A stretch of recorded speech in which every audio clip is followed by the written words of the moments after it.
Bonjour et bienvenue dans Le Bruit des Pages, le podcast qui vous parle de lecture sans fioriture.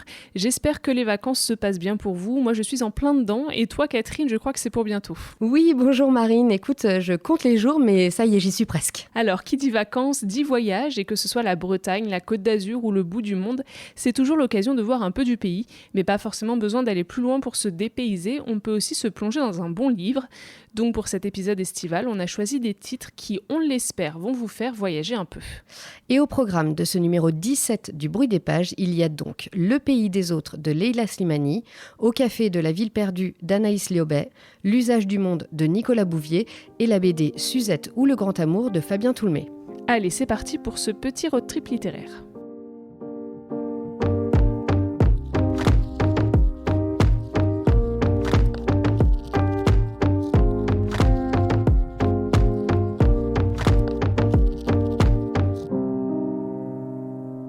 Et pour commencer, on a choisi de vous parler du roman Le pays des autres de Leila Slimani, paru chez Folio.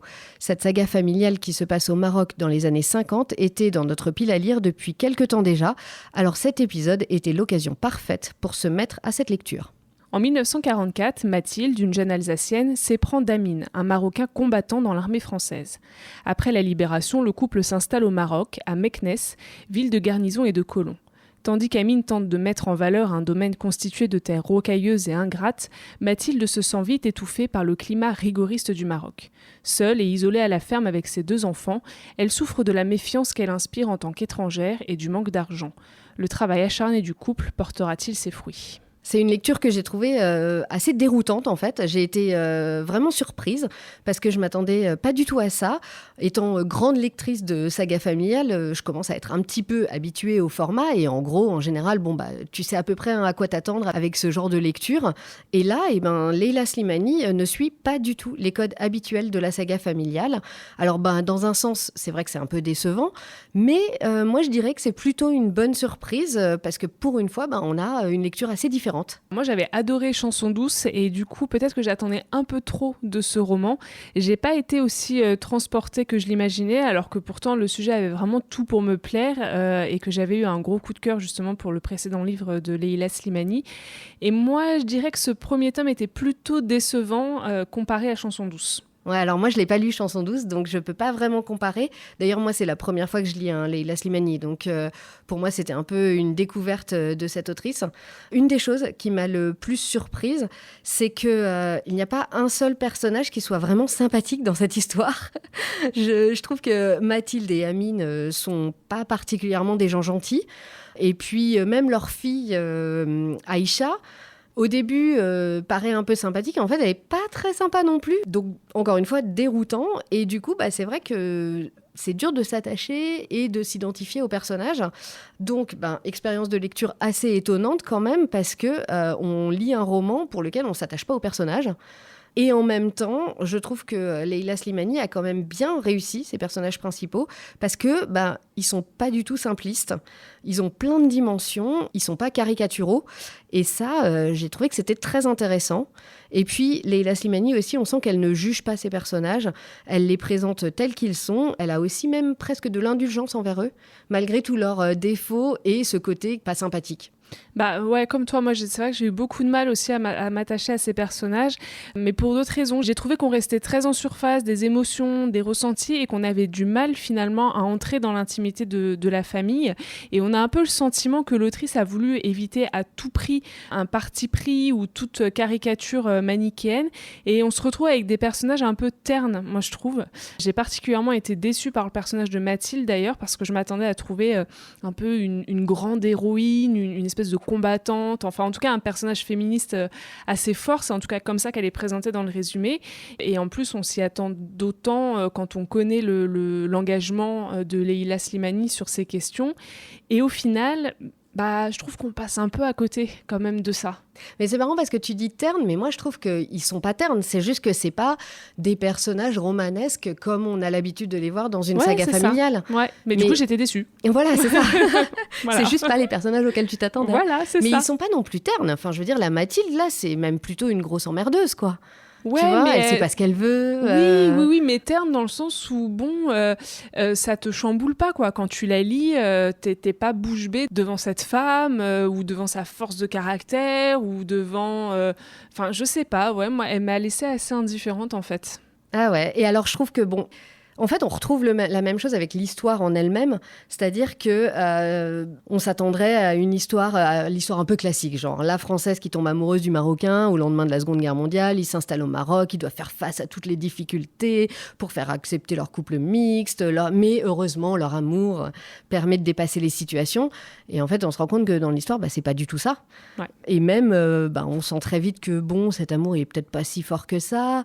Les deux ont pas vraiment l'air d'être trop contents de s'être mariés au bout du compte. Ouais, Mathilde, clairement, justement, elle voulait une vie romanesque avec de l'aventure et tout ça, et elle s'est lancée là-dedans et elle le regrette très très vite quand même. Moi, c'est vrai que je m'attendais pas non plus à un amour grandiloquent, parce que dans le résumé, ça laisse un peu pressentir qu'elle va un peu se retrouver confrontée justement au poids des traditions et tout. Mais elle se révolte pas non plus face à ça. Oui, vois, et puis ça pourrait être ce qui les sauve, leur amour. Tu vois, oui, dans une saga normale, disons, c'est ce qui se passerait. Ouais. Genre, elle est face aux préjugés, etc. Mais heureusement, il y a l'amour qui fait qu'ils s'en sortent, quoi. Ouais, c'est vrai. Et là, en fait, pas tant que ça, quoi. Bah non, mais rien les sauve, en fait. Moi, j'ai l'impression. Les pauvres, ils sont... Attends, c'est le premier livre. Ouais, on va voir.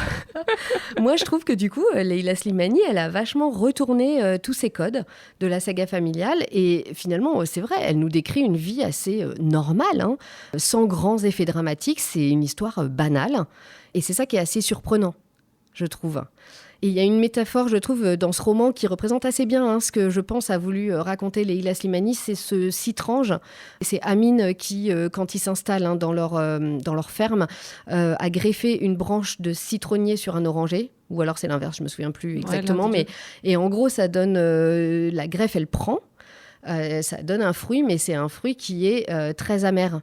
Et c'est un peu ce dont on se rend compte tout au long du roman, c'est-à-dire que la greffe, elle prend, le mariage, il prend, mais le résultat est amer. Et c'est le cas pour tous. La petite fille, la petite Aïcha, c'est pareil. C'est cette enfant mixte, elle grandit, elle est plutôt intelligente, mais en même temps... c'est assez amer aussi, elle est très sauvage. Enfin, dans toutes les situations, il y a on retrouve un peu ce contrepoids entre greffe qui prend, mais en même temps pas tant que ça, quoi. Ouais, c'est exactement ça. Ça n'a pas pris non plus avec moi, du coup.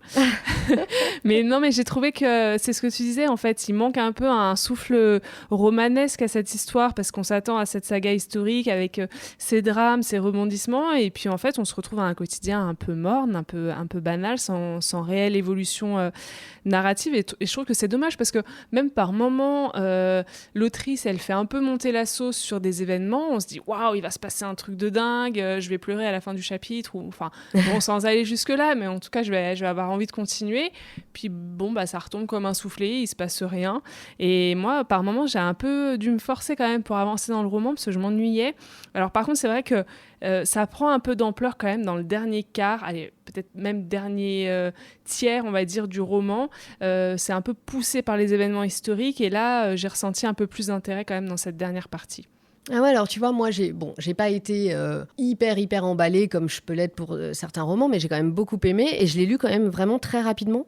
Pour le coup, j'ai vraiment enchaîné les chapitres. Alors, peut-être pas dévoré serait peut-être pas le mot, mais en tout cas, je l'ai vraiment lu rapidement, et notamment à cause de ce côté historique dont tu parles, parce que évidemment, on sent monter les velléités d'indépendance, et c'est quelque chose que j'ai beaucoup aimé. Il y a aussi cette fresque historique quand même, et on est vraiment transporté dans ce Maroc des années 50, on y découvre la vie des gens, les paysages d'ailleurs, de la médina de Meknès aux collines qui ont l'air très arides quand même, de la ferme d'Amine et Mathilde. Et donc ça, c'est quelque chose qui m'a quand même beaucoup plu, j'ai trouvé que c'était très intéressant, et pour le coup, ça m'a fait voyager dans l'espace et dans le temps. C'est vrai que c'est un peu le point positif du roman. Moi aussi, j'ai beaucoup aimé l'atmosphère et l'ambiance de cette campagne marocaine, justement très isolée des tourments de la ville. Pour le coup, c'est très dépaysant. Moi, c'est pour ça que je dirais que finalement, c'est peut-être pas un échec, mais plutôt une déception parce que le style diffère radicalement de Chansons douces. Et peut-être que les gens qui n'ont pas lu ou qui n'ont pas aimé Chansons douces seront moins sévères pour Le Pays des autres parce que c'est vraiment, peut-être pas à l'opposé, mais c'est vraiment très différent. C'est pas du tout le même roman, le même style. Ouais, bah alors tu vois, moi n'ayant pas lu Chanson douce, en effet, je suis pas aussi sévère que toi.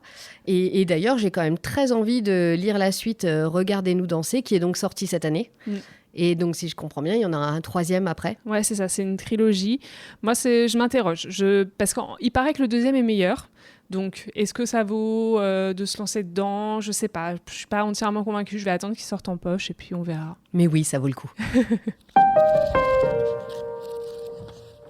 On reste sous le soleil, mais direction Chypre avec le roman Au café de la ville perdue d'Anaïs Siobé, publié aux éditions de l'Observatoire. Ariana a grandi à l'ombre du 14 rue Ilios. Sa famille a perdu cette maison pendant l'invasion de Chypre en 1974, lorsque l'armée turque a entouré de barbelés la ville de Varosha. Tandis qu'elle débarrasse les tables du café de son père, elle remarque une jeune femme en train d'écrire. L'étrangère enquête sur cette ville fantôme, mais bute contre les mots. La ville, impénétrable, ne se laisse pas approcher. Au même moment, Ariana apprend que son père a décidé de vendre la maison familiale. Sa stupeur est grande, d'autant plus que c'est dans cette demeure qu'ont vécu Ioannis et Aridne, ses grands-parents. Se défaire de cet héritage, n'est-ce pas un peu renier leur histoire ? Car Ioannis était chypriote grec, Aridne chypriote turc, et pendant que leur amour grandissait, l'île déjà se déchirait. Ariana propose alors un marché à la jeune écrivaine. Si elle consigne la mémoire du 14 rue Ilios avant que les bulldozers ne le rasent, elle l'aidera à s'approcher au plus près des secrets du lieu. Alors Marine, c'est toi qui as voulu nous parler de ce roman. Oui, j'ai découvert Anaïs Siobé d'ailleurs grâce à ce roman. Et quelle belle découverte. J'ai vraiment été entièrement convaincue par le talent de cette autrice. Alors Anaïs Siobé, elle est journaliste et elle connaît d'ailleurs très bien l'île de Chypre et son histoire puisqu'elle y vit depuis 2018. Et vraiment, ça se sent dans ce roman. Elle a un vrai don pour vous emporter, vous captiver. Sa plume est sensible et elle mêle vraiment parfaitement fiction et réalité historique. Donc ce roman, c'est vraiment une invitation au voyage, une invitation à découvrir Chypre. Ah, complètement. Elle nous fait voyager au cœur de cette île déchirée par les conflits, au passé complexe et en même temps passionnant. Personnellement, d'ailleurs, je ne le connaissais pas très bien et même Varosha, j'en avais jamais entendu parler. Ouais, Pour moi, c'était complètement mystérieux, inconnu. Donc, mais c'est vrai qu'on sent à travers les mots de cette autrice l'amour qu'elle a pour Chypre et pour son histoire. Et du coup, moi, j'aimerais vraiment beaucoup aller visiter cette région. D'ailleurs, j'ai regardé un peu sur les réseaux sociaux et sur Internet pour voir à quoi ressemblait cette ville abandonnée. Et c'est complètement irréaliste. On dirait vraiment un décor de cinéma apocalyptique, quoi. Mais donc, c'est une ville qui existe vraiment à Chypre ? Ouais. Oui, c'est vraiment une ville qui existe. Pour le coup, là, elle n'a rien inventé. Et d'ailleurs, Varosha a rouvert depuis peu au public et au tourisme. Et on peut voir sur Instagram, par exemple, les influenceurs ou les gens, tu sais, en train de se prendre en photo dans les rues abandonnées. Du coup, il y a un côté un peu décalé entre cette espèce de ville désertique et puis les gens ultra fashion en photo sur Insta. Ouais, voilà, c'est ça. Donc bon, allez voir, c'est marrant. Et donc, le roman, c'est un peu une mise en abîme, c'est ça qui nous permet de nous tenir en haleine. Ouais, elle joue d'ailleurs, Anaïs Siobé, avec ce jeu narratif. Elle brouille un peu les pistes, puisque la narratrice elle-même est romancière et elle écrit un livre sur Chypre. Bon, bah voilà, la mise en abîme est toute trouvée. Et le récit est presque à la limite de l'autobiographie. Du coup, les personnages n'en deviennent que plus attachants et plus réalistes. On ne sait plus trop si on est dans un roman ou un reportage. Et je trouve que notre intérêt de lecteur, il grandit en même temps que celui de la narratrice. Et on découvre tout ce passé à travers son regard. Et petit à petit, les rues de Varosha se dessinent sous nos yeux. C'est extrêmement bien décrit. En plus, donc on a une sorte de carte postale comme ça qui arrive. En plus, on a vachement envie d'y aller, quoi. Ouais. Vraiment, moi je trouve que c'est passionnant et puis le passé de Chypre, toute cette histoire, ça attire encore plus. Il y a une atmosphère qui est très mystérieuse, presque mystique en fait autour de cette ville et petit à petit il y a le puzzle de la famille d'Ariana qui se reconstitue au fur et à mesure que l'intrigue avance, donc ça tient aussi un peu en haleine. L'autrice elle alterne les points de vue, les époques et finalement il y a une véritable tragédie familiale qui prend forme. Il y a des mensonges, des non non-dits. Bon, moi, j'adore. Et puis, à tout moment, on sent que ça va surgir et qu'on va avoir des révélations incroyables. C'est touchant en même temps, c'est plein de justesse, c'est plein d'émotions. Voilà, une très belle découverte. Et puis, en plus, ça m'a vraiment donné envie de découvrir un autre des livres d'Anaïs Siobé qui s'appelle « Les hommes couleur de ciel ». Alors là, tout autre thème, puisque ça se penche sur la communauté tchétchène homosexuelle dans une région où on peut encore être condamné à mort justement pour homosexualité. Ah oui, un sujet très léger, quoi. Tout à fait. Changement de style avec l'usage du monde de Nicolas Bouvier aux éditions La Découverte. Il s'agit d'un carnet de voyage mais qui se lit véritablement comme un roman. L'usage du monde a été publié pour la première fois à compte d'auteur en 1963, soit 10 ans après le voyage en question, avant de devenir un véritable classique du genre. À l'été 1953, Nicolas Bouvier a 24 ans. Fils de bonne famille calviniste, il quitte Genève et son université à bord de sa Fiat Topolino. Il a déjà effectué de courts voyages ou des séjours plus longs en Bourgogne, Finlande, en Algérie, Yougoslavie, etc. Cette fois, il vise plus loin, les Balkans, la Turquie, l'Iran, Kaboul, puis la frontière avec l'Inde. Il est accompagné de son ami Thierry Vernet, qui documentera l'expédition en dessin et croquis. Leur voyage durera 1 an et demi. C'est un livre que mon cousin m'a offert à Noël. Il adore Nicolas Bouvier et il voulait vraiment me le faire découvrir. Pour moi, c'est vraiment la première fois que je lis un récit de voyage comme ça. Alors, c'était vraiment une découverte dans tous les sens du terme, parce que déjà pour ce style littéraire et aussi évidemment pour ce voyage incroyable qu'ont fait Nicolas Bouvier et son ami Thierry Vernet. En 1953 en plus. Il faut le préciser, ouais. Alors le récit commence par ces phrases. « Nous avions 2 ans devant nous et de l'argent pour 4 mois. Le programme était vague, mais dans de pareilles affaires, l'essentiel est de partir. » Ça veut tout dire. Ça veut tout dire. Alors là, voilà, venez avec nous. Et franchement, ça fait un petit peu rêver aussi quand même. Ouais, c'est clair. Et là, pour le coup, on est vraiment dépaysé. Moi qui adore voyager, ça m'a rallongé ma liste de pays à visiter, mais d'une bonne page, franchement. Et puis, dès les premières pages de ce livre, on est complètement transporté dans le voyage, dans les ambiances des villes, des villages, des montagnes qu'ils traversent. On a vraiment envie d'aller tout voir par nous-mêmes, clairement. Et puis aussi dans cette ambiance de voyage, avec un peu toutes les galères, les difficultés, comment, il le dit, ils ont très peu d'argent, donc à chaque fois il y a toujours cette question de gagner assez d'argent pour continuer le voyage, etc. Donc vraiment on est tout de suite plongé là-dedans. Et puis c'est un voyage qui a été fait quand même en 53-54, donc je pense que si on y allait maintenant, ça n'a plus grand-chose à voir avec ce qu'on verrait aujourd'hui. Je pense que ce ne serait pas du tout la même expérience, même au niveau de comment trouver de l'argent et tout ça. Ouais, puis trouver son chemin. Trouver son chemin, parce qu'il n'y avait pas Google Maps à l'époque. Et c'était beaucoup demander aux gens. Et d'ailleurs, il l'explique, c'est très marrant, parce qu'il explique qu'à chaque fois, pour un chemin, il y a 3 avis différents sur est-ce qu'il faut prendre ce chemin-là ou pas et tout. Donc après, à toi de prendre ta décision et d'assumer. Donc ouais, c'est vraiment... ça, c'était vraiment super. Et c'est... Et c'est vrai que c'est vraiment un road trip à l'ancienne, quoi. Et quand je compare, par exemple, avec les road trips que j'ai pu faire moi jusque-là, ça n'a rien à voir et ça fait un peu rêver. Tu as presque envie de te mettre dans ce genre de situation. Les rencontres qu'ils font, les lieux qui sont absolument pas touchés par le tourisme, enfin, ils sont vraiment de loin les seuls étrangers à passer par là. Ça rend un voyage certainement plus compliqué, mais aussi un peu plus vrai, peut-être. Alors du coup, on l'a dit vite fait dans le résumé, mais quels sont un peu les pays que les auteurs nous font découvrir ? Alors, c'est clairement des pays qui n'étaient pas des destinations touristiques à l'époque. Il y a la Yougoslavie, la Turquie, l'Iran, l'Afghanistan. Alors, c'est principalement ces pays-là, mais pas que, et notamment parce que les frontières n'étaient pas forcément les mêmes à l'époque partout, donc il y a un peu des lieux où je savais pas trop dans quel pays ils étaient exactement.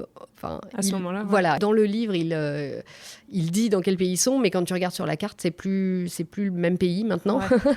Ça brouille un peu les pistes. Voilà, ça brouille un peu les pistes. Et d'ailleurs, ça c'est un des regrets que j'ai un petit peu, c'est qu'il n'y a pas de carte de leur voyage avec leur itinéraire dans le livre. Et ça, franchement, j'aurais bien aimé, parce que moi, j'ai été scotchée à Google Maps à chercher les noms des villes qui, en plus, s'écrivent de plein de façons différentes et plus forcément de la même façon aujourd'hui, pour essayer de voir le chemin qu'ils avaient parcouru.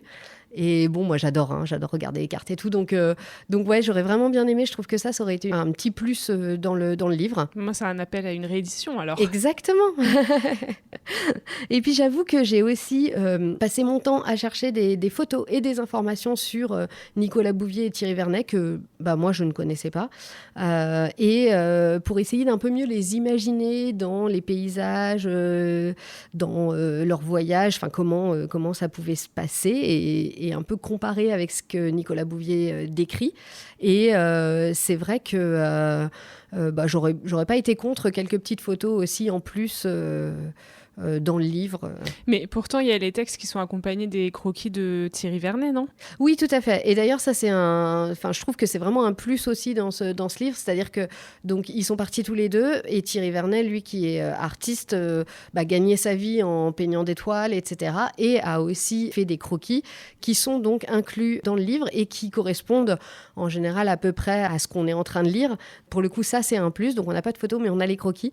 Et ça nous donne une idée quand même de ce qu'ils ont pu voir, eux, avec leurs yeux, quoi. Et à la limite, peut-être même comparer avec des photos actuelles. Oui, ça tout peut à être fait. Marrant. Ouais. Après, c'est aussi parfois des croquis de personnes qu'ils ont pu croiser. C'est pas forcément des paysages. Non, c'est pas que des... Il y en a, hein, mais il y a un peu de tout, quoi. C'est vraiment... Je pense que c'est un peu ce qu'ils ressentaient au moment où ils étaient dans tel endroit ou telle rencontre, etc.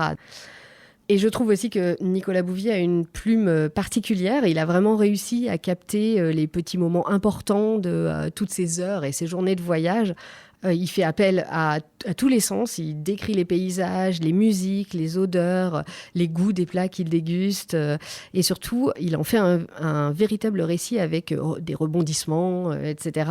Bref, ça se lit comme un bon roman. Hein. De voyage, voilà. D'aventure. Ouais, tout à fait. Ouais. On les suit dans leurs déboires pour avancer dans leur périple, dans les rencontres, dans les découvertes.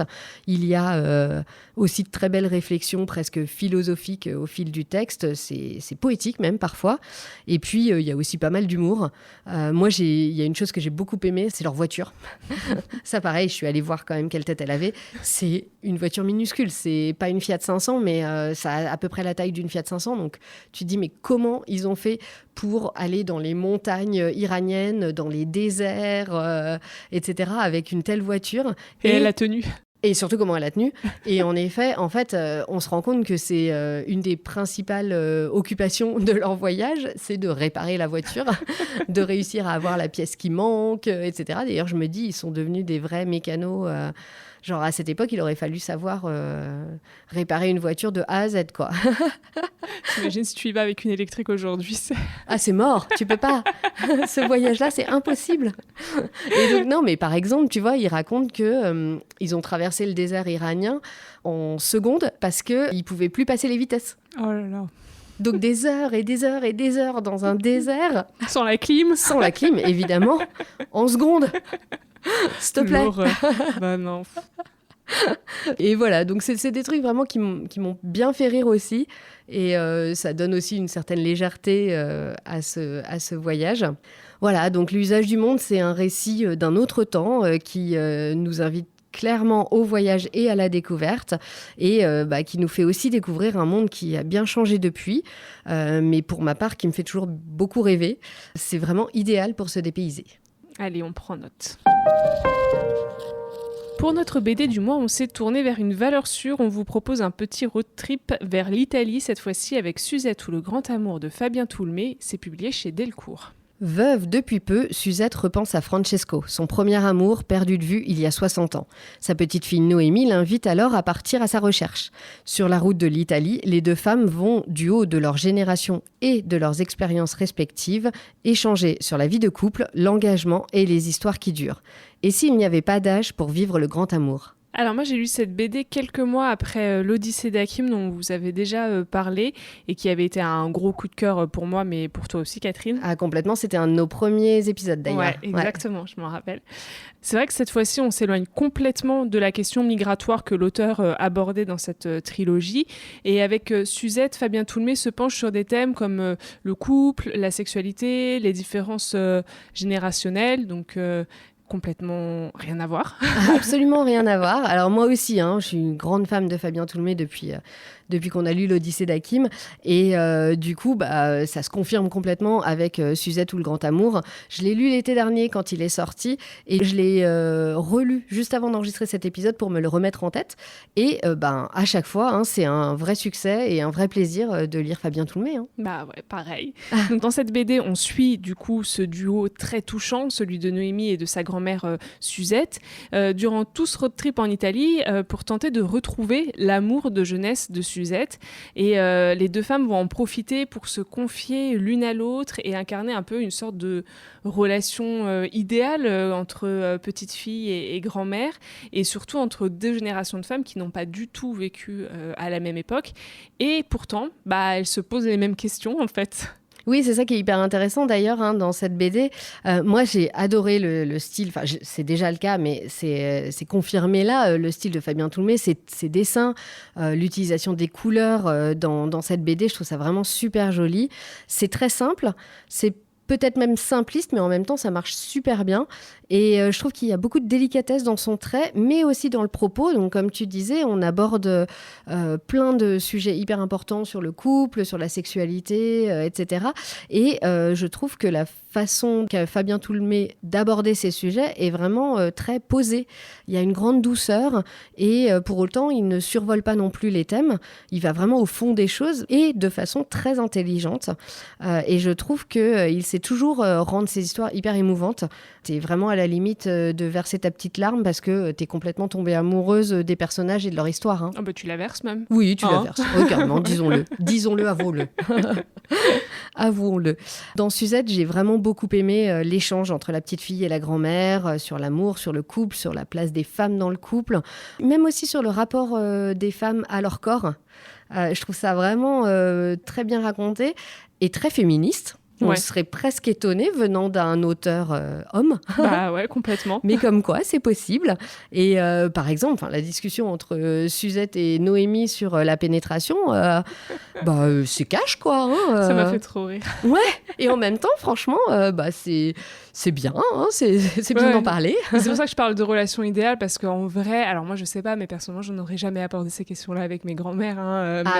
Moi non plus, mais bon, c'était une génération encore plus ancienne, mes grands-mères. Je pense, mais même c'est difficile, même avec ta propre mère, t'en parles encore moins. Enfin, c'est pour ça, il y a un peu ce truc un peu fantasmé peut-être, mais, mais c'est super touchant. Relation idéalisée de grand-mère à petite fille, tout à fait, c'est vrai. Et d'ailleurs, chacune va un peu tenter de se soutenir, l'une et l'autre dans leurs peurs, leurs interrogations, et puis elles se donnent aussi des conseils en fonction de leurs expériences. Et c'est un échange finalement qui est très riche, qui est très spontané, cette complicité qu'il y a entre les deux. C'est un peu tout le sel de l'album, quoi, qui est super émouvant. D'ailleurs, cette BD, elle est quand même plus intime que l'Odyssée d'Hakim. Elle est vraiment tout en douceur et tout en sensibilité. Moi, j'ai adoré. Ouais, et moi, j'ai beaucoup aimé aussi le fait de montrer que même les grand-mères, c'est des femmes comme les autres. On n'arrête pas d'avoir une vie amoureuse quand on passe un certain âge. Heureusement. Oui, c'est ça. Mais c'est hyper encourageant. Oui. On a un peu de temps devant nous, mais quand même, je trouve que c'est chouette. Et c'est vrai, on a tendance à oublier que l'amour, c'est pas réservé aux jeunes. Et ça, c'est super d'avoir remis un peu les choses en place. Et puis, le road trip, c'est vraiment hyper sympa. Franchement, moi, j'ai super envie d'aller en Italie. Ah ouais, moi, j'adore. De toute façon, c'est un pays que j'adore. Et là, c'est vrai qu'on n'a qu'une envie, c'est prendre une petite voiture, justement la Fiat Topolino, là, et allez, on se barre en Italie. C'est vrai que c'est une BD qui est parfaite pour l'été. Ça met un peu de Dolce Vita dans vos vacances. Et on la refait quand même avec un peu de nostalgie. Ah oui, complètement. On n'a pas trop envie de les laisser, Suzette et Noémie, franchement. Donc voilà, Suzette ou le Grand Amour, c'était un coup de cœur de l'été dernier. C'est à nouveau un coup de cœur de cet été. Et du coup, moi, pour mes vacances, je vais continuer dans ma lancée Fabien Toulmé. J'ai acheté Ce n'est pas toi que j'attendais, que j'ai découvert après avoir lu S'adapter de Clara Dupont-Mono, dont on vous a parlé il y a quelques épisodes, et qui aborde un petit peu le même thème, j'ai l'impression, de la naissance d'un enfant handicapé. Je suis déjà sûre que je vais être hyper touchée par cette BD, autant que par les autres d'ailleurs, et promis, je vous ferai un petit retour dessus. Et en plus, si vous êtes fan comme nous de Fabien Toulmé, sachez qu'il vient de sortir un nouvel album aux éditions Delcourt qui s'intitule Les reflets du monde en lutte. C'est un album qui raconte 3 luttes au Liban, au Brésil et au Bénin, et elles sont racontées par 3 femmes engagées dans leur pays. Ça va être a priori sous forme de plusieurs tomes, j'ai l'impression. Ouais, c'est ce que j'ai compris en effet. Voilà, donc moi en tout cas, le premier fait partie de ma pile de l'été. Ça, voilà, c'est sûr. On aura peut-être aussi l'occasion de vous en reparler. Donc chacune un Fabien Toulmé pour l'été. Voilà. Voilà pour notre sélection du mois pour se dépayser cet été. Entre le Maroc, Chypre, le Moyen-Orient et l'Italie, on espère que ces lectures vous auront permis de découvrir de nouveaux horizons. Et qui sait, elles vous ont peut-être donné des idées pour vos prochains voyages. Pour moi, en tout cas, c'est clairement le cas, hein. N'hésitez pas à nous en parler sur notre Instagram, lebruitdespages.podcast ou sur notre site. Vous y retrouverez comme toujours toutes les références des livres dont on vous a parlé aujourd'hui. Et vous pouvez aussi, comme toujours, retrouver Marine sur Instagram avec son compte Au fil des pages. On compte sur vous pour liker le podcast à chaque fois que vous en avez l'occasion. Abonnez-vous sur les plateformes de diffusion pour avoir nos nouveaux épisodes dès leur sortie et ajoutez des petits commentaires pour nous encourager. Et avant de se quitter, on fait notre petit tour de table habituel. Alors Marine, dis-moi, qu'est-ce que tu lis en ce moment ? Alors, je suis en train de terminer le dernier roman de Djaïli Amadou Amal, Cœur de Sahel. On avait toutes les deux adoré Les Impatientes, prix Goncourt des lycéens. Et celui-ci, je l'ai beaucoup aimé aussi. Et puis, je pense que juste après, je vais enchaîner avec la rentrée littéraire pendant la suite de l'été. Et toi, du coup, qu'est-ce que tu lis ? Eh bien, moi, j'ai enfin fini par me plonger dans la saga Blackwater de Michael McDowell. Oui. Enfin. Je me suis laissée entraîner, il était temps.